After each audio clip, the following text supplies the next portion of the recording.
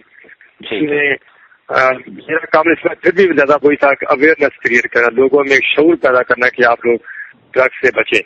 اس کے اوپر بڑا کام ہوا۔ کبھی آپ کبھی آئیں گے بتاؤں گا کہ 3 سال میں ہم نے 3000 سے زیادہ پروگرام کیے صرف لاہور کے اندر، صرف لاہور میں کوئی کالج، صرف لاہور میں 3000 پروگرام کیے۔ کیا programme? Seminar, lecture, walk, T V programme, radio کے پروگرام، اسپورٹ وغیرہ وغیرہ۔ کوئی ایسا جگہ نہیں تھی جہاں پہ ہمیں اگر 100 بندہ مل جائے تو ہم نے جا کے وہاں پہ یہ بات نہ ان کو سمجھانے کی کوشش کی ہو کہ آپ ڈرگ سے بچیں۔ ٹھیک ہے، تو ساتھ ساتھ ڈرگ کی پکڑ دکڑ کا بھی کام کروایا سارے محکموں سے مل کے۔ ٹھیک ہے، یہ اس میں بھی الحمدللہ میں بڑی کامیابی ہوئی۔ یہ جو آخری میرے 5 سال تھے، 2 سال ریگولر سروس کے اور 3 سال بعد میں کانٹریکٹ کے، اس میں میں نے اینٹی نارکوٹکس فورس کا کام کیا۔ اور ایک یہ نئی لائن تھی میرے لیے جو میں سمجھتا ہوں کہ میں نے کچھ کنٹریبیوٹ کیا۔ جی اچھا، تو الطاف قمر صاحب یہ سارے سفر میں، یہ سارے جتنا بھی آپ نے گزارا اس محکمے میں، تو آپ نے کیا محسوس کیا کہ پاکستان کے کون سے صوبے میں یا کون سے ڈویژن میں یا کون سے ڈسٹرکٹ میں یا کون سی تحصیلوں میں جرائم کی شرح جو ہے وہ زیادہ ہے یا کم ہے؟ کوئی اس طرح یہ آپ کا کیسا تجربہ رہا جہاں جہاں بھی آپ نے سروس کی؟ جی بالکل ایسے ہی ہے کہ میں نے جو موجودہ کے پی کے ہے خیبر پختونخوا، میں نے وہاں بھی کام کیا، میں نے سندھ میں بھی کام کیا، میں نے پنجاب میں بھی کام کیا اور اسلام آباد میں بھی کام کیا۔ ٹھیک ہے، ظاہر جہاں آبادی زیادہ ہوتی ہے، جہاں پہ لوگ قدرے ترقی یافتہ ہوں اور خوشحال ہوں، جرائم بھی وہیں زیادہ ہوتے ہیں۔ تو ظاہر کرائم کی جو شرح ہے وہ تو پنجاب میں زیادہ ہے۔ مطلب یہ نہیں ہے کہ پنجاب میں بہت زیادہ جرائم ہے، لیکن شرح جو ہے وہ جہاں زیادہ آبادی وہاں زیادہ کرائم۔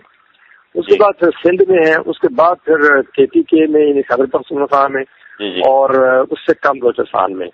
سو یہ اس کا تعلق بھی ترقی کے ساتھ بھی ہے اور خوشحالی کے ساتھ بھی۔ ٹھیک ہے، اچھا، تو یہ ایک تھانہ ہمارا پاکستان کا ایک تھانہ کلچر جو یہ ایک چھاپ لگی ہوئی ہے ہم پہ کہ یہ ابھی بھی تو یہ کہہ سکتے ہیں ہم کہ مکمل طور پہ اس کا خاتمہ ہو گیا، لیکن ابھی بھی اس کے اثار جو ہے نا مختلف شہروں میں یا بڑے بڑے یا گاؤں کے یا دیہات کے جو تھانے وغیرہ چھوٹے چوکیاں وغیرہ یا اس طرح یہ اسی طرح وہاں لوگ بڑے خوف زدہ ہوتے ہیں جاتے ہوئے، اور پولیس والے بھی وہاں بڑا تھانہ کلچر سے مراد لوگ یہ لیتے ہیں کہ تھانہ کلچر نہیں بدلا، تھانہ کلچر مراد یہ لیتے ہیں کہ تھانے میں عوام کو عزت احترام نہیں ملتا، یہ کا مطلب ہوتا ہے کہنے کا۔ جی یہ سے بے شک یہ بات بالکل صحیح ہے کہ شروع سے ہی پولیس کا امیج جو ہے وہ اسی طرح کا رہا کہ خوف زدہ کرنے والا اور ایک ظالم سا اور لوگوں کے ساتھ عزت احترام سے نہ پیش آنا، زیادتی کرنا، یہ شروع سے تھا۔ سب ملکوں میں اسی طرح ہے، کس میں کم کسی میں زیادہ۔ لیکن یہ کہ پاکستان میں بھی بہرحال ہے، یہ اس کی ہر گورنمنٹ نے بھی کوشش کی ہے، اور جو سینئر لیول پہ افسر آتے ہیں جو پڑھے لکھے سی ایس ٹی کے تھرو آتے ہیں وہ اپنی سی کوشش کرتے ہیں، اور بڑا بدل گیا ہے۔ کبھی وہ زمانہ تھا کہ کوئی سنوائی بھی نہیں ہوتی تھی. اب تو اتنی اویئرنیس بھی آ گئی ہے پبلک میں کہ کسی کے ساتھ آپ جاتی کر ہی نہیں سکتے, کرتے ہیں تو 1 منٹ میں بات پھیلتی ہے, میڈیا. اب وہ بات نہیں رہی جو پہلے کبھی ہوتی تھی. آپ کسی کو انگلی نہیں لگا سکتے, جب تک کہ آپ لگاتے ہیں تو آپ کو بھگتنا پڑتی ہے فوری طور پہ. وہ بات چھپتی نہیں ہے, وہ برداشت نہیں کی جاتی اور وہ غائب نہیں کی جا سکتی. ٹھیک ہے. اب ایسا ماحول ویسے بدل رہا ہے, لوگ بھی پڑھے لکھے آ رہے ہیں. اس بات جب میں نے سروس شروع کی تھی تو کوئی لوئسٹ باڈی یعنی کہ کانسٹیبل, ASI, انسپیکٹر BA نہیں ہوتا تھا. یعنی سارے جو نیچے سے بھرتی کرتے تھے وہ پرائمری یا مڈل ہوتے تھے. ٹھیک. اب یہ سمجھے کہ کوئی کانسٹیبل بھی جو ہے وہ FA سے کم نہیں ہوتا. FA سے کم نہیں ہوتا, بالکل. ہاں, یہ ہے مطلب کافی شعور. FA سے کم نہیں ہوتا, FA سے کم نہیں ہوتا, ورنہ کانسٹیبل BA MA MBA بھی ہیں. بالکل ہے, بالکل اسی طرح ہو رہا ہے. اب یہ ماحول چینج ہو گیا, اب سارے پڑھے لکھے لوگ آ گئے. ہم کسی رینک میں نہیں ہوں تو پڑھے لکھے بندے پڑھ اور پرانے وقتوں کے اس کا تھوڑا فلسفہ ویسے آپ کو پتا ہے ایسی چور میں اخلاق میں ہوتا ہی ہے. جی. تو اب وہ صورت بدل رہی ہے. ٹھیک ہے. اچھا, تو سر یہ ساری خدمات پاکستان کے حوالے سے آپ نے جو پیش کی, تو اس کو مد نظر رکھتے ہوئے حکومت وقت آپ سے چاہے گی, ابھی آپ ریٹائر ہیں اور ریلیکس ہونے کو ہے, اور یا آپ خود بھی چاہیں گے کہ آپ اپنی خدمات کو مزید پاکستان کے حوالے کریں کسی بھی اس محکمے کے حوالے سے؟ دیکھیے, پاکستان میں ریگولر سروس کا بندہ 60 سال کی عمر تک رہتا ہے, 60 سال کے بعد وہ ریٹائر ہو جاتا ہے. ٹھیک ہے. اس کے بعد گورنمنٹ اگر چاہے اس کی خدمات کو حاصل کرنا اور اس سے کام لینا, اگر اسے کوئی ایسا ہی اچھا افسر ہے, ایسا ہی اچھا کام کیا ہوا ہے, وہ کسی خاص شعبے کا ایکسپرٹ ہے, تو گورنمنٹ اس سے عام طور پہ 1 سال 2 سال یا زیادہ سے زیادہ 3 سال تک لے لیتی ہے. 3 سال سے زیادہ عام طور پہ نہیں. اس کے بعد پھر وہ عام طور پہ فارغ ہی ہو جاتا ہے. میں نے بھی الحمدللہ, مجھے بھی گورنمنٹ نے نہیں جانے دیا. جیسے میں ریٹائر ہوا مجھے 3 سال کی کانٹریکٹ دے دیا, اور 3 سال سے زیادہ شاید ہی کسی کو ملتا ہوں. لیکن پھر بھی میری گورنمنٹ کی نظروں میں ہوں. میں ابھی اسی جون میں ریٹائر ہوا ہوں, فارغ ہوا ہوں, جو 3 سال کا میرا کانٹریکٹ تھا. تو میرا اپنا ایک ریکارڈ ہے. مجھے میں تو اویلیبل ہوں, میرے کو بھی میرا پتہ ہے. ہو سکتا ہے کہ کسی جگہ پہ کسی شعبے میں میری کوئی ضرورت پڑ جائے تو مجھے وہ کال کر لیں, میں بھی تیار ہوں. لیکن اگر نہ بھی ملے تو میں سمجھتا ہوں کہ میں نے 63 سال کی عمر تک گورنمنٹ کی سروس کی ہے, کہ بہت کم لوگوں نے کی ہوتی ہے, بہت کم لوگوں نے. لیکن ہماری تو خواہش ہماری خواہش تو یہی ہوگی کہ آپ جیسی شخصیات, آپ جیسے لوگ جنہوں نے پاکستان کی بہت خدمت کی اور پاکستان کے لوگوں کے لیے اتنا سارا وقت دیا, اور آپ جیسے لوگوں کی خدمات پاکستان کو ضرور یہ حاصل کرنی چاہیے, اور یہ خوش قسمتی ہوگی پاکستان. میں تو حاضر ہوں پاکستان کے لیے, گورنمنٹ کے لیے کوئی بھی خدمت اگر وہ مجھ سے لینا چاہیں اور سمجھتے ہوں کہ میں کر سکتا ہوں تو میں تو تیار ہوں. ویسے بھی اگر نہ بھی ہو کوئی اس طرح کی کوئی سروس نہ بھی ہو تو میرے پاس لوگ مختلف محکموں کے آتے رہتے ہیں گائیڈنس لینے کے لیے, مجھ سے پوچھنے کے لیے. تو وہ کنسلٹنسی سی ایک طرح سے وہ میری چلتی رہتی ہے. لوگ ڈھونڈ کے پہنچ جاتے ہیں جی ہمیں گائیڈ کریں اس بارے میں کہ آپ سے کیا کریں. یہ بات. اچھا, ابھی آپ سے یہ تھوڑا سا پرسنل ایک سوال کرنے جا رہا ہوں کہ محکمہ آپ نے یہ, یا اللہ تعالیٰ کی طرف سے یہ آپ کو یہ ملا کہ آپ کا رزق, آپ کا سلسلہ پولیس میں, اور اس کے ساتھ ساتھ آپ ایک متضاد کہہ لیں یا جو بھی کہہ لیں کہ ادب کے حوالے سے بھی آپ بڑے اچھے جانے پہچانے جاتے ہیں. آپ کے پاس بہت ساری لائبریری ہے مختلف کتابوں کی. تو یہ ایک میں سمجھتا ہوں کہ بڑی ایک خوش قسمتی ہوتی ہے اس شخصیت کی کہ ایک ادب کے حوالے سے لگاؤ اور دوسرا پولیس, کیونکہ یہ دونوں متضاد الفاظ سمجھے جاتے ہیں فی زمانے میں, کیونکہ ادب کا تعلق ایک بالکل ہی ایک پولائٹ قسم کا ذہن رکھنے والا ایک شخص, اور ایک پولیس کا محکمہ, اور اس میں وہ ظاہر ہے اس نے اپنے قانون کے حساب سے جو سلسلہ کرنا ہوتا ہے. تو یہ آپ کا بھی سلسلہ جانا پہچانا جاتا ہے ادب کے حوالے سے. اس حوالے سے تھوڑا سا بتائیں کہ یہ شروع سے ہی پڑھنے پڑھانے کا, بچپن سے ہی پڑھنے پڑھانے کا شوق تھا. میں ہمیشہ کورس سلیبس سے علاوہ بھی بہت کچھ پڑھتا رہتا تھا, اور وہ شوق میرا اب تک قائم ہے. دوران سروس بھی قائم رہا. سروس میں بھی پڑھے لکھے لوگ آتے ہیں, پڑھے لکھے لوگ ابھی لوگ اس میں آتے ہیں. میں اکیلا نہیں ہوں, ہماری گورنمنٹ کی CSS میں